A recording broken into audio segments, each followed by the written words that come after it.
ಕರ್ನಾಟಕದಲ್ಲಿ ಮಕ್ಕಳಿಗೆ ಕನ್ನಡದ ಜೊತೆಗೆ ಎಲ್ಲ ಭಾಷೆಗಳನ್ನು ಕಲಿಸಬೇಕಿದೆ. ಇದಕ್ಕಾಗಿ ಶಿಕ್ಷಣ ವ್ಯವಸ್ಥೆಯಲ್ಲಿ ಅಗತ್ಯ ಮಾರ್ಪಾಡು ತರಬೇಕಾದ ಅನಿವಾರ್ಯತೆಯೂ ಇದೆ ಎಂದು ಉಡುಪಿ ಸಂಸದೆ ಹಾಗೂ ಕೇಂದ್ರ ಸಚಿವೆ ಶೋಭಾ ಕರಂದ್ಲಾಜೆ ಅವರು ಹೇಳಿದ್ದಾರೆ.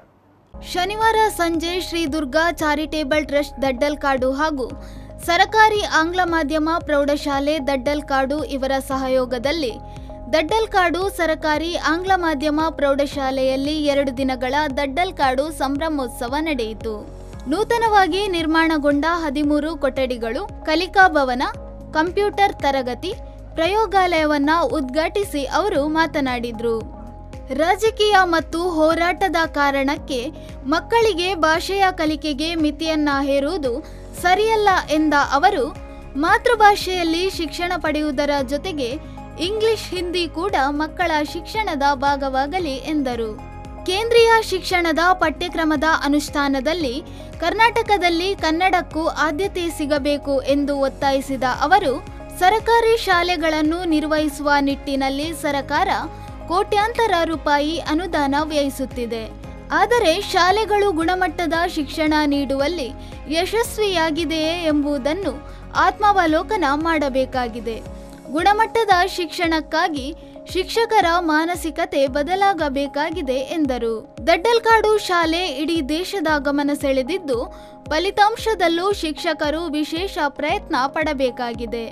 ಶಿಕ್ಷಣದ ಜೊತೆಗೆ ದೇಶಭಕ್ತಿಯು ಅತಿ ಅಗತ್ಯವಾಗಿದ್ದು, ಈ ಶಿಕ್ಷಣ ಸಂಸ್ಥೆಯಲ್ಲಿ ಕಲಿತ ವಿದ್ಯಾರ್ಥಿಗಳು ಎತ್ತರಕ್ಕೇರಲಿ ಎಂದು ಹಾರೈಸಿದರು. ವಾರಕ್ಕೊಂದು ದಿನ ನೈತಿಕ ಶಿಕ್ಷಣ ಒದಗಿಸಬೇಕೆಂದು ಶಿಕ್ಷಣ ಸಚಿವ ನಾಗೇಶ್ ಹೇಳಿದರು. ಭಾವನೆ ಇದೆ. ಕರ್ನಾಟಕ ರಾಜ್ಯದಲ್ಲಿ ಕೂಡ ಸಾವಿರಾರು ಶಾಲೆಗಳನ್ನ ಮರ್ಜು ಮಾಡಿದ್ದಾರೆ, ಸಾವಿರಾರು ಶಾಲೆಗಳನ್ನ ಮುಚ್ಚಿದ್ದಾರೆ. ಶಾಲೆಯಲ್ಲಿ ಮಕ್ಕಳಿಲ್ಲ ಅನ್ನುವಂಥ ಕಾರಣಕ್ಕಾಗಿ ಅಕ್ಕಪಕ್ಕದ ಶಾಲೆಯನ್ನ ಒಟ್ಟು ಮಾಡಿ ಒಂದು ಶಾಲೆ ಮಾಡಿದ್ದಾರೆ. ಇಲ್ಲವೇ ಹೋದ್ರೆ ಶಾಲೆಯನ್ನ ಮುಚ್ಚಿದ್ದಾರೆ. ಸರ್ಕಾರ, ರಾಜ್ಯ ಸರ್ಕಾರ ಸರ್ಕಾರಿ ಶಾಲೆಯ ಶಿಕ್ಷಕರಿಗೆ, ಶಿಕ್ಷಕಿಯರಿಗೆ ಸಂಬಳವನ್ನು ಕೊಡುವುದಕ್ಕೆ ಮತ್ತು ಒಟ್ಟು ಇನ್ಫ್ರಾಸ್ಟ್ರಕ್ಚರ್ಗೆ 14,000 ಕೋಟಿಗಿಂತ ಹೆಚ್ಚು ಹಣವನ್ನು ವ್ಯಯ ಮಾಡ್ತಾ ಇದೆ. ಹಾಗೆ ಒಂದು ವರ್ಷಕ್ಕೆ ನಾವು 14,000 ಕೋಟಿ ರೂಪಾಯಿಯನ್ನ ವೆಚ್ಚ ಮಾಡಿದ್ರೆ ಕೂಡ ನಮ್ಮ ಮಕ್ಕಳು ನಮ್ಮ ಶಾಲೆಗೆ ಬರ್ತಿಲ್ಲ ಅಂದ್ರೆ ನಾವೆಲ್ಲರೂ ಕೂಡ ಪ್ರಶ್ನೆ ಕೇಳಬೇಕಾದಂತ, ನಮ್ಗೆ ನಾವೇ ಪ್ರಶ್ನೆ ಹಾಕೊಳ್ಬೇಕಾದಂತ, ಸರ್ಕಾರಕ್ಕೆ ಪ್ರಶ್ನೆ ಹಾಕೊಳ್ಬೇಕಾದಂತ ಒಂದು ಸ್ಥಿತಿಯಲ್ಲಿ ನಾವಿದ್ದೀವಿ. ಡಿಜಿಟಲ್ ಲೈಬ್ರರಿ ಶಾಲಾ ವೆಬ್ಸೈಟ್ ಅನ್ನು ಉದ್ಘಾಟನೆಗೈದ ರಾಜ್ಯ ಶಿಕ್ಷಣ ಸಚಿವರಾದ ಬಿಸಿ ನಾಗೇಶ್ ಅವರು ಮಾತನಾಡಿ, ರಾಜ್ಯದ ಎಲ್ಲ ಶಾಲೆಗಳಲ್ಲಿ ವಾರಕ್ಕೊಂದು ದಿನ ನೈತಿಕ ಶಿಕ್ಷಣವನ್ನು ಜಾರಿಗೊಳಿಸುವ ಚಿಂತನೆ ಇದೆ ಎಂದರು. ಮಕ್ಕಳ ವಿಕಸನಕ್ಕಾಗಿ ನರೇಂದ್ರ ಮೋದಿ ಅವರ ಪ್ರಯತ್ನದ ಫಲವಾಗಿ ಏಕರೂಪ ಭಾರತೀಯ ಶಿಕ್ಷಣ ನೀತಿಯನ್ನು ದೇಶದ 20,001 ಮತ್ತು 2ನೇ ತರಗತಿಯಲ್ಲಿ ಜಾರಿಗೊಳಿಸಲಾಗುವುದು ಎಂದ ಶಿಕ್ಷಣ ಸಚಿವ ನಾಗೇಶ್ ಅವರು, ಭಾರತೀಯ ಶಿಕ್ಷಣ ಪದ್ಧತಿ ಭಾರತವನ್ನ ಸ್ವಾವಲಂಬಿಯನ್ನಾಗಿಸಿದ್ದು, ಚಾರಿತ್ರ್ಯ ನಿರ್ಮಾಣಕ್ಕೆ ಶಿಕ್ಷಣ ಮುಖ್ಯವಾಗಿದೆ ಎಂದರು. ರಾಜೇಶ್ ನಾಯಕರು ಮಾತಾಡೋ ಕಾರ್ಯಕ್ರಮ ಇತ್ತು. ಆದ್ರೆ ಮೊದಲೇ ರಾಜೇಶ್ ನಾಯಕರು ಈ ಶಾಲೆಯ ಕಲ್ಪನೆಯನ್ನ ಇಡುವಂತ ಪ್ರಯತ್ನ ಮಾಡಿದ್ರು. ಅವಾಗ ನನಗೂ ಆಸೆ ಹುಟ್ಟು, ನಾನು ಸರ್ಕಾರಕ್ಕೆ ಮಾಡಕ್ಕಾಗದೆ ಇರುವಂತ ಒಂದು ಕೆಲಸವನ್ನ ಪ್ರಕಾಶ್ ಪಂಜನ್ ಮತ್ತು ಅವರ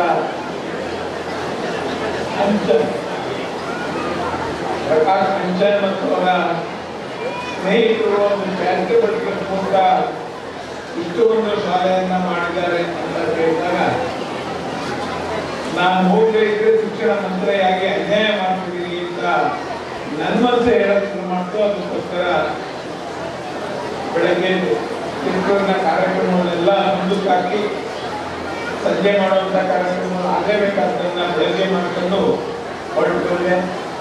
ಇಲ್ಲಿ ಬಂದು ಈ ಶಾಲೆಯನ್ನ ನೋಡಿದಾಗ ತುಂಬಾನೇ ಸಂತೋಷ ಆಯ್ತು. ನಾನೇನಾದ್ರು ಬರ್ತಾ ಇದ್ರೆ ಖಂಡಿತ ಅನ್ಯಾಯ ಮಾಡ್ತಿದ್ದೆ ಅಂತ.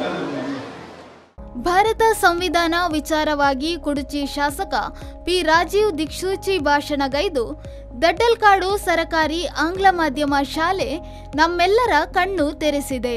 ಸರಕಾರಿ ಶಾಲೆಗಳ ಅಭಿವೃದ್ಧಿಗಾಗಿ ತಾನು ರಾಜಕಾರಣದಲ್ಲಿರುವವರೆಗೂ ತನ್ನ ವೇತನದ ಅರ್ಧ ಭಾಗವನ್ನ ಮೀಸಲಿಡುವುದಾಗಿ ಭರವಸೆಯನ್ನ ನೀಡಿದ್ರು. ಅಭಿವೃದ್ಧಿ ಪರ ಕ್ರಿಯಾಶೀಲ ಶಾಸಕರನ್ನು ಬಂಟ್ವಾಳ ಜನ ಪಡೆದುಕೊಂಡಿದ್ದು, ಕ್ರಿಯಾತ್ಮಕ ಯೋಜನೆಯ ಮೂಲಕ ಕ್ಷೇತ್ರದ ಅಭಿವೃದ್ಧಿಗಾಗಿ ಅವರ ಶ್ರಮ ಅದ್ಭುತವಾಗಿದೆ ಎಂದು ಹೇಳಿದರು. ಜಮ್ಮು ಕಾಶ್ಮೀರದಲ್ಲಿ ಅಸ್ತಿತ್ವದಲ್ಲಿರುವ ಸರ್ಕಾರದ ಒಪ್ಪಿಗೆಯನ್ನ ಪಡ್ಕೊಳ್ಬೇಕು. ಸರ್ಕಾರ ಅನ್ನೋದಕ್ಕೆ ಡೆಫಿನೇಷನ್ ಅನ್ನ ಕೊಡ್ತಾರೆ. ಸರ್ಕಾರ ಅಂದ್ರೆ ಯಾರು ಅಂದ್ರೆ ಅಲ್ಲಿಯ ರಾಜ ಪ್ರಮುಖ ಅಥವಾ ಸರ್ಕಾರದಿಂದ ನೇಮಿತವಾದಂತಹ ಗವರ್ನರ್ ಅವನ ಅಡಿಯಲ್ಲಿ ಇರುವಂತಹ ಸರ್ಕಾರ. ಇದನ್ನ ಆರ್ಟಿಕಲ್ 370 ತೆಗೆದಿದ್ದು ವೈಜ್ಞಾನಿಕವಾಗಿ ಸಂವಿಧಾನದ ಚೌಕಟ್ಟಲ್ಲಿ ಹೇಗೆ ಅಂದ್ರೆ ಕಾನೂನು ಸುವ್ಯವಸ್ಥೆ ಹದಗೆಟ್ಟಾಗ ಅಲ್ಲಿ ಸರ್ಕಾರವನ್ನ ವಜಾಗೊಳಿಸಿ ರಾಷ್ಟ್ರಪತಿಯ ಆಳ್ವಿಕೆಯನ್ನ ಹೇರುವುದಕ್ಕೆ ಡಾಕ್ಟರ್ ಬಾಬಾ ಸಾಹೇಬ್ ಅಂಬೇಡ್ಕರ್ ಅವರು ಆರ್ಟಿಕಲ್ 356 ಅನ್ನು ಇಂಟ್ರೊಡ್ಯೂಸ್ ಮಾಡಿದ್ದಾರೆ.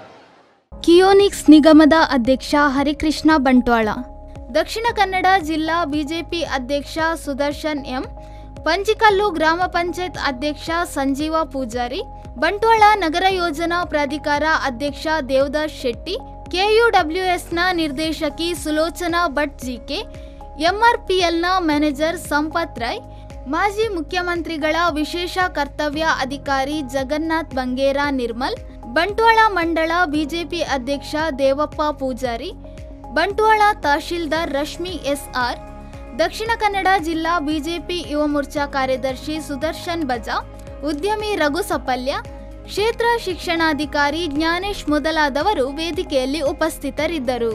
ಇದೇ ವೇಳೆ ದಡ್ಡಲ್ಕಾಡು ಸ್ಥಾಪಕ ಶಿಕ್ಷಕ ಸಂಜೀವ ಗೌಡ, ಪಂಚಿಕಲ್ಲು ಗ್ರಾಮ ಪಂಚಾಯತ್ ಪಿಡಿಒ ವಿದ್ಯಾ ಅವರನ್ನ ಗೌರವಿಸಲಾಯಿತು. ರಾತ್ರಿ ಸಾಂಸ್ಕೃತಿಕ ಕಾರ್ಯಕ್ರಮದ ಅಂಗವಾಗಿ ಮಕ್ಕಳ ನೃತ್ಯ ಹಾಗೂ ಉಮೇಶ್ ಮಿಜಾರ್ ತಂಡದಿಂದ ತೆಲಿಕೆದ ಗೊಂಚಿಲ್ ಕಾರ್ಯಕ್ರಮ ನಡೆಯಿತು.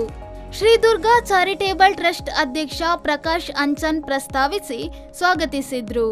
ಪ್ರೌಢಶಾಲೆಯ ಎಸ್ಡಿಎಂಸಿ ಕಾರ್ಯಾಧ್ಯಕ್ಷ ಪುರುಷೋತ್ತಮ್ ಅಂಚನ್ ಉಪಸ್ಥಿತರಿದ್ದರು. ಶಾಲಾ ಮುಖ್ಯೋಪಾಧ್ಯಾಯರು ರಮಾನಂದ ವಂದಿಸಿದ್ರು. ಶಿಕ್ಷಕಿಯರಾದ ಅನಿತಾ, ಭವ್ಯಶ್ರೀ ಮತ್ತು ನೇತ್ರ ಕಾರ್ಯಕ್ರಮವನ್ನ ನಿರೂಪಿಸಿದ್ರು. ಸಂದೀಪ್ ಬಂಟ್ವಾಳ, ವಿ4 ನ್ಯೂಸ್, ಕರ್ನಾಟಕ.